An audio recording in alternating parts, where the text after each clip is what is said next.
இந்திய சுதந்திர இயக்கத்தில் கிறிஸ்தவர்களின் பங்கு பெரும்பாலும் கவனிக்கப்படாமல் போனாலும் இந்தியாவின் சுதந்திர இயக்கத்தில் கிறிஸ்தவர்கள் குறிப்பிடத்தக்க பங்கை வகித்தனர். அவர்களின் பங்களிப்புகள் கல்வி, சமூக சீர்திருத்தம், பத்திரிகை மற்றும் நேரடி அரசியல் நடவடிக்கை மூலம் வந்தன.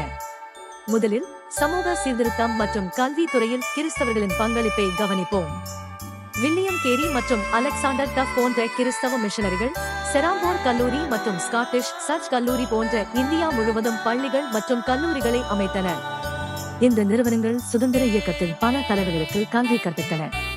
கூடுதலாக மிஷனரிகள் ஓரங்கட்டப்பட்ட சமூகங்களை, தலித்துகள், பழங்குடியினர் மற்றும் பெண்களை அதிகாரம் அளிக்க உதவியது, அவர்களுக்கு சமத்துவம் மற்றும் சுயராஜ்யத்திற்காக வாதிடுவதற்கான கருவிகளை வழங்கினர். அடுத்து சுதந்திர இயக்கத்தில் கிறிஸ்தவ தலைவர்களை பற்றி பேசலாம். தீனபந்து என்று அழைக்கப்படும் C.S. ஆண்ட்ரூஸ் போன்ற முக்கிய நபர்கள் காந்தியுடன் நெருக்கமாக பணியாற்றி இந்தியாவின் சுதந்திரத்தை ஆதரித்தனர். Bishop E.S.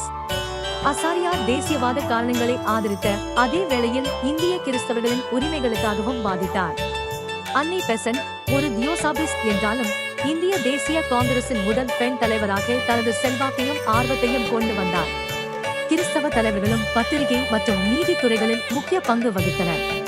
தி கிறிஸ்டியன் பேட்ரியாட் மற்றும் தி மெட்ராஸ் கிறிஸ்டியன் கல்லூரி இதழ் போன்ற வெளியீடுகள் சமூக மற்றும் அரசியல் பிரச்சினைகளை பற்றி விவாதிப்பதற்கான தளங்களாக மாறின. மேலும் பால கங்காதர திலகருடன் இணைந்து பணியாற்றி சுயராஜ்யம் எனது பிறப்புரிமை என்ற முழக்கத்தை பிரபலப்படுத்திய கிறிஸ்தவ தேசியவாதியான ஜோசப் பாப்டிஸ்டாவை மறந்துவிடக் கூடாது.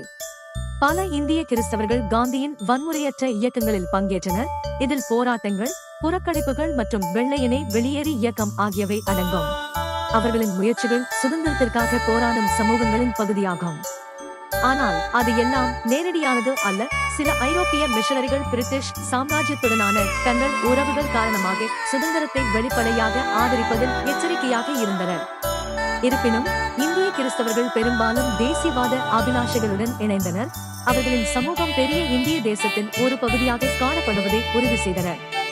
இறுதியில் கல்வி, சமூக சீர்திருத்தம் மற்றும் அகிம்சை எதிர்ப்பு ஆகியவற்றில் கிறிஸ்தவ சமூகத்தின் முக்கியத்துவம் அவர்களை இந்தியாவின் சுதந்திர போராட்டத்தின் ஒரு முக்கியமான பகுதியாக மாற்றியது.